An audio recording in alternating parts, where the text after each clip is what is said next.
अस्सलाम वालेकुम। क्या हाल चाल है आप सबका। उम्मीद है कि आप सब बिल्कुल खैरियत से होंगे। मैं भी अल्हम्दुलिल्लाह बिल्कुल ठीक हूँ। आज मैं आप लोगों के साथ शेयर करूँगी आयशा की बर्थडे के कुछ क्लिप्स। 11 मई को आयशा की बर्थडे थी। आयशा ने मुझे बोला था कि मामा इस दफ़ा मेरी बर्थडे पे आप रेनबो केक बनाना। बहुत दिनों से मुझे बोल रही थी कि मुझे रेनबो केक चाहिए। तो यहाँ पर मैं उसके रेनबो केक के लिए उसका टॉपर बना रही थी रेनबो का। तो इसको मैंने एक दिन पहले ही बना के रख दिया था ताकि अच्छी तरह से ड्राई हो जाए। पहले मैंने सोचा था कि मैं कार्डबोर्ड से बना लूँगी, मेरे पास कलरफुल शीट्स पड़ी हुई थी, लेकिन फिर मेरे पास फॉन्डेंट भी पड़ी थी तो मैंने सोचा कि फॉन्डेंट से ही बना लेती हूँ। फॉन्डेंट के साथ भी बहुत इजीली आप रेनबो टॉपर बना सकते हैं या कोई भी केक टॉपर आप फॉन्डेंट के साथ इजीली बना सकते हैं। पहले आपने सारे कलर्स को फॉन्डेंट के अंदर मिक्स करके रख लेना है, जो भी रेनबो के कलर होती हैं या जिन कलर्स के साथ आप बनाना चाहते हैं उन कलर्स को आपने फॉन्डेंट के साथ मिक्स करके रख लेना है। और कलर्स में मैंने जेल कलर यूज़ किए हैं जो कि ज़्यादातर बेकिंग में यूज़ किए जाते हैं। इनका कोई फ्लेवर नहीं होता और ये बहुत अच्छी तरह से मिक्स हो जाते हैं। जैसा कलर आप बनाना चाहें वैसा ही कलर बन जाता है। तो बस आपने एक एक कलर उठाना है, उसको आपने कॉर्ड की शक्ल में रोल कर लेना है और फिर आपने रेनबो वाली शेप दे देनी है और एक एक के ऊपर हल्का हल्का आपने पानी अप्लाई करना है और उसके ऊपर फिर आपने दूसरी जो उसकी लेयर है रेनबो की वो आपने अटैच कर देनी है। तो इसी तरह आपने सारी रेनबो जो है वो कंप्लीट कर लेनी है और फिर आपने इसको अच्छी तरह से ड्राई कर लेना है। साथ ही मैंने 2 स्टिक्स इसके अंदर इंसर्ट कर दिए हैं जिससे हम इसको केक के ऊपर सेट कर सकेंगे। और क्लाउड्स भी मैंने बना लिए हैं। क्लाउड्स की वीडियो पहले से ही मेरे चैनल पर मौजूद है जिसमें मैंने बताया है कि फॉन्डेंट के साथ आप क्लाउड्स कैसे बना सकते हैं, तो वो भी आप चेक कर सकते हैं। अब मैं यहाँ पर केक बेक करने लगी हूँ, जिसके लिए मैंने सबसे पहले एग वाइट्स को इतना बीट किया है कि इनकी स्टिफ पीक्स बन चुकी हैं। इस तरह से आप बॉल को घुमा फिरा के उल्टा पुल्टा करके देख लें। अगर आपका जो एग वाइट है वो नीचे नहीं गिरेंगे तो इसका मतलब है कि आपके जो एग वाइट्स हैं वो बहुत अच्छी तरह से बीट हो चुके हैं। अब यहाँ पर मैंने जर्दियों के अंदर आइसिंग शुगर ऐड कर दी है और इसको हमने इतना मिक्स करना है कि ये बिल्कुल पेल सा हो जाए। कुछ इस तरह से इसकी कंडीशन हो जाने के बाद अब हम इसके अंदर ऑयल ऐड कर देंगे और इसको भी हम अच्छी तरह से मिक्स करेंगे। और फिर हमने जो एग वाइट्स बीट करके रखे थे वो हम थोड़े थोड़े करके इसके अंदर ऐड करेंगे और स्पैचुला की मदद से हम हल्के हाथ से मिक्स कर लेंगे। इसको हमने बीटर के साथ मिक्स नहीं करना क्योंकि हमने इसको ओवर मिक्स नहीं करना। इसको हमने बिल्कुल लाइट हैंड के साथ इसके अंदर फोल्ड कर देना है इस तरह से।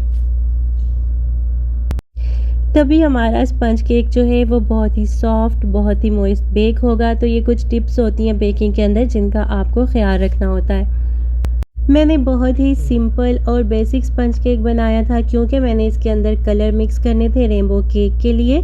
और बेसिक स्पंज केक की रेसिपी मैं कई दफ़ा अपने चैनल पर अपलोड कर चुकी हूँ जिसके अंदर मैंने इंग्रेडिएंट और उनकी क्वांटिटी वगैरह सब बताया हुआ है, तो आप चाहें तो उनको भी चेक कर सकते हैं।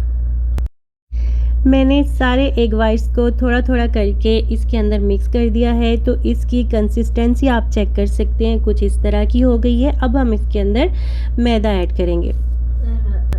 मैदे के अंदर मैंने बेकिंग पाउडर और फ्लेवर के लिए वनीला पाउडर ऐड किया। मैंने इस दफ़ा वनीला एसेंस यूज़ नहीं किया, वरना मैं उसको अंडों को बीट करते हुए ही उसके अंदर ऐड कर देती। मैंने वनीला पाउडर डाला है तो इसलिए मैंने उसको मैदे के अंदर मिक्स कर दिया था।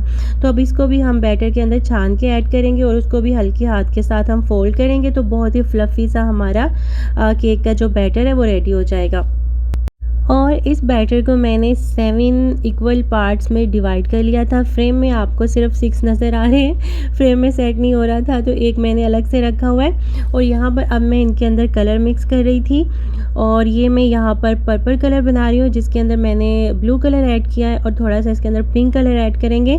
तो इसको अच्छी तरह से मिक्स करेंगे तो ये पर्पल कलर बन जाएगा। कुछ कलर्स जो होते हैं वो हमने प्राइमरी कलर्स जो होते हैं ब्लू, रेड और येलो, इनको मिक्स करके ही बनाने होते हैं, क्योंकि अक्सर हमारे पास कोई कलर नहीं होता तो हम परेशान हो जाते हैं कि अब हम क्या करेंगे, हमारे पास तो ये कलर नहीं है। लेकिन ऐसा नहीं होता, हमने जो हमारे प्राइमरी कलर्स होते हैं रेड, ब्लू और येलो, इन्हीं को मिक्स करके हमने डिफरेंट कलर्स बनाने होते हैं। तो यहाँ पर हमारा पर्पल कलर जो है वो रेडी हो चुका है। पिंक और ब्लू कलर को मिक्स करने से ये कैमरे में आपको इतना ज़्यादा पर्पल नज़र नहीं आ रहा होगा, लेकिन रियल में ये बिल्कुल पर्पल ही था। और यहाँ पर अब मैं मिक्स कर रही हूँ पिंक कलर, और उसके बाद जो मैंने अलग से रखा हुआ है उसके अंदर मैं रेड कलर मिक्स करूँगी। तो इस तरह से ये हमारे सारे कलर्स जो हैं रेनबो के, वो रेडी हो चुके हैं। तो इनके स्पंज मैंने बेक कर लिए थे, लेकिन उनकी वीडियो शूट करना मैं भूल गई। तो यहाँ पर मैं आपको दिखा देती हूँ, जब मैंने इसकी लेयरिंग की थी वो मैं आपको दिखा रही हूँ। तो ये आप देख सकते हैं। तो केक की मैंने लेयरिंग वगैरह करके, फ्रॉस्टिंग करके इसको मैंने फ्रिज में रख दिया था, और ये मैंने एक दिन पहले बनाया था, यानी नेक्स्ट डे बर्थडे थी, तो इसको मैंने रात में बना के रखा था। हाँ, रात में मैंने इसको बनाया था, और जो इसकी रेनबो टॉपर था वो मैंने दिन में बनाया था, और इसको मैंने बना के फ्रिज में रख दिया था। और रात को उमर ने इसके ऊपर उंगलियां मार मार के इसको ख़राब कर दिया था केक को, और नेक्स्ट डे फिर मैंने इसको बर्थडे वाले दिन दोबारा से फिर ठीक किया था। और यहाँ पर अब मैं डेकोरेशन की तैयारी कर रही थी।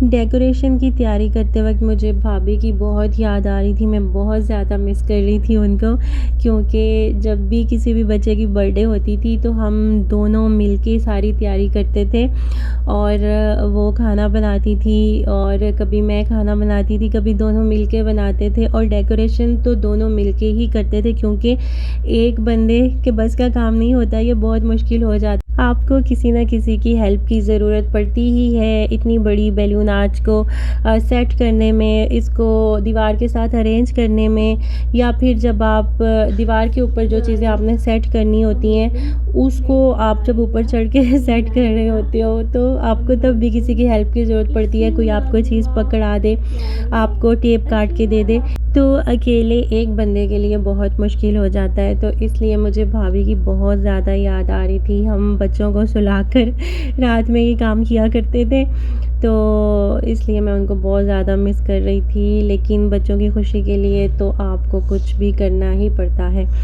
हारून सो रहे थे क्योंकि उनका तो सुबह ऑफिस था, और बच्चे भी यहाँ मेरे साथ ही लगे हुए थे। हाँ, आयशा डर के चली गई थी, ये इसकी आवाज़ बहुत ज़्यादा थी पंप की, जिसके साथ मैं बैलून्स को इन्फ्लेट कर रही थी, तो वो जाके अपने पापा के साथ लेट गई थी। लेकिन उमर मेरे साथ ही लगा रहा, जब तक मैं ये सारा काम कर रही थी वो मेरे साथ ही रहा। वो अक्सर हर काम में मेरी हेल्प कराने की कोशिश करता है, और जितना उससे हो सकता है वो मेरी हेल्प करता है। और ये जो पंप है ये मैंने नून से ऑर्डर किया था, इससे मेरे लिए बहुत आसानी हो गई थी, क्योंकि जद्दा में तो हम लोग जो मैनुअल पंप होता है उसी से बैलून्स को फुलाया करते थे, क्योंकि वहाँ पर तो हम 2 लोग होते थे, मैं और भाभी मिल के करते थे, तो वहाँ पर हमारे पास मैनुअल पंप्स थे, तो हम उनसे कर लिया करते थे, और उनके साथ भी बहुत आसानी से हो जाता था। लेकिन यहाँ पर अब मुझे अकेले ही करना था, तो इसलिए फिर मैंने ये वाला पंप जो है वो ऑर्डर कर लिया था नून से।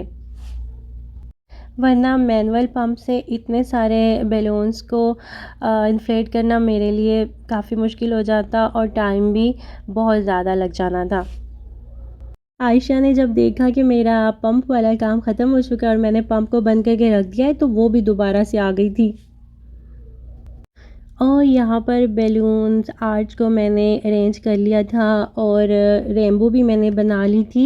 एक चीज़ की मुझे बहुत ज़्यादा कमी फ़ील हो रही थी, वो था बैकड्रॉप, जो कि एक कर्टन की शक्ल में होता है, जो हम पहले दीवार के ऊपर लगाते हैं और उसके ऊपर हम सारी अपनी जो डेकोरेशंस वगैरह होती है वो करते हैं।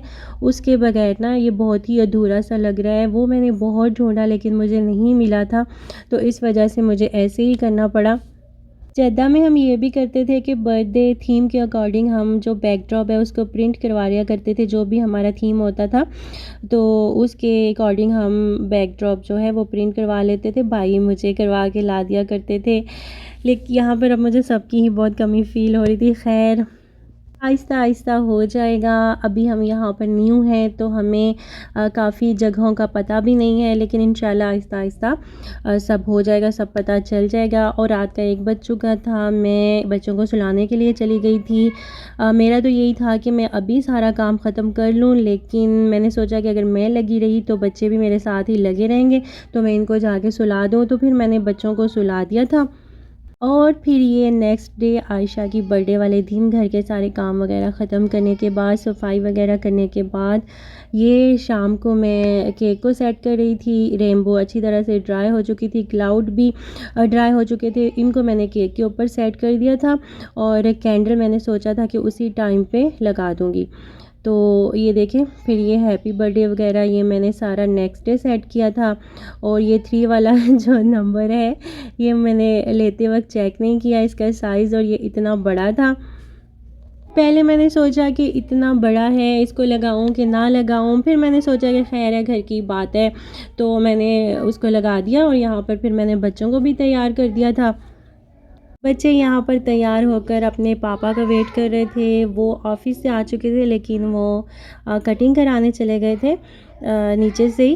तो बस इन्होंने पूरा दिन तो गुजार लिया था, लेकिन अब इनका ये टाइम पास नहीं हो रहा था। आयशा से तो बिल्कुल भी सब्र नहीं हो रहा था। वो तो प्लेट और चम्मच हाथ में लेके घूम रही थी कि मम्मा मैं केक काट लूँ, मैं काट लूँ, मुझे थोड़ा सा केक दे दो, मैंने टेस्ट करना है। पापा आ जाए ना, फिर हम काटते हैं केक। बस पापा आने वाले हैं अभी। आयशा, अच्छा छुरी तो लेकर आओ।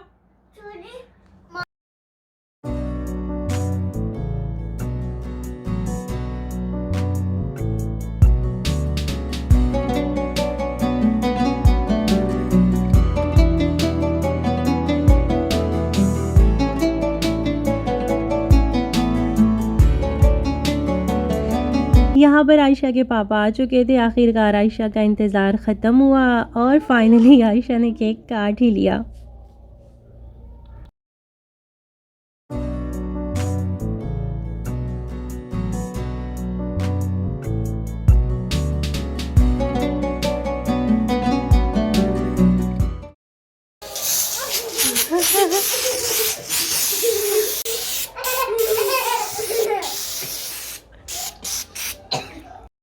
आज खाना नहीं बनाया था मैंने। हम लोगों ने सोचा था कि हम लोग खाना बाहर से खाएंगे, और मैंने सोचा था कि हम लोग किसी देसी रेस्टोरेंट पे जाके खाएंगे, लेकिन बच्चों ने बोला कि इन्होंने मैक ही खाना है। तो फिर हम लोग मॉल चले गए इनको मैकडॉनल्ड्स खिलाने।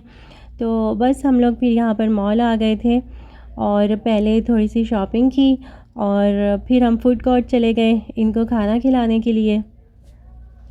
तो इस तरह से हमारा आज का दिन अल्हम्दुलिल्लाह बहुत बहुत अच्छा गुज़रा। तो ये तो थी मेरी आज की वीडियो। अगर आपको अच्छी लगी हो तो इसको लाइक ज़रूर कर दीजिएगा, और हमेशा की तरह अगर आप मेरे चैनल पर न्यू हैं और अगर आपको मेरी वीडियोस पसंद आती हैं तो मेरे चैनल को सब्सक्राइब करना मत भूलिएगा। अपना ढेर सारा ख्याल रखिएगा और मुझे दुआ में याद रखिएगा। अल्लाह हाफिज़।